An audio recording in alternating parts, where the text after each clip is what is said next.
This is Dr. McDaniel. It's Wednesday, May 29th, and I'm back with the MITTLESCHMERTZ. This is part 2, as the title indicates. So I discussed yesterday that MITTLESCHMERTZ comes from is a German derivation, and it's a medical term we use to describe mid-cycle pain. And that mid-cycle pain is due to ovulation pain.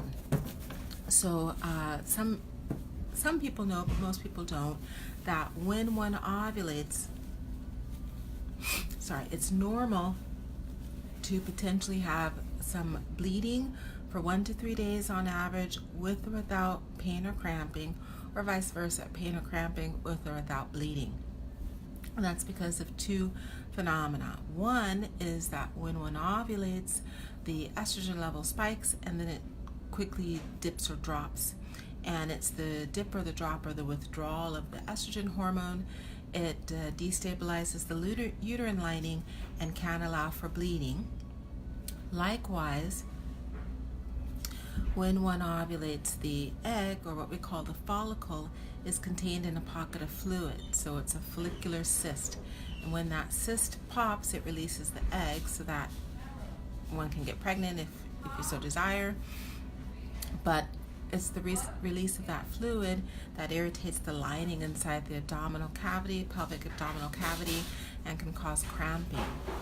On average, that cyst diameter gets to around 18 to 22 millimeters. So when it pops, it releases the egg, it's not much fluid, so there may be a little bit of a twinge here or there, and some people feel that. Every month they can tell you which side they ovulated on. Occasionally it will get to the size of a tangerine, 5 centimeters or larger, and when it's that size, the amount of fluid that's released can be quite painful. Some women will go to the emergency room because they're doubled over in pain. So MITTLESCHMERTZ is indicative of ovulation, potentially the hormonal shift with ovulation and or release of the egg with ovulation. So pain with or without bleeding, bleeding with or without pain. Now, if someone has frequent, say every month or every couple of months, they're doubled over in pain, going to the emergency room, then we will always recommend a treatment. Treatment is to prevent ovulation. The only medication we have to prevent ovulation are birth control pills. So a low-dose birth control pill will always take away that ovulation pain, because birth control pills stop you from ovulating. That's why you don't get pregnant on them. And then no ovulation, no follicular cyst rupture, no pain, and with or without bleeding. So birth control pills prevent ovulation. They also prevent a second cyst that occurs naturally if you're not on birth control pills, and that's a hormonal cyst called a corpus luteal cyst. Some people call it a hemorrhagic cyst, and it's a functional cyst. So if you're not on birth control pills, everyone is supposed to get 2 cysts every month. The first cyst comes because it produces the egg or the follicle. That's a functional cyst that we call a follicular cyst. The second cyst replaces the first cyst, and the second cyst is a corpus luteal cyst or a hemorrhagic cyst.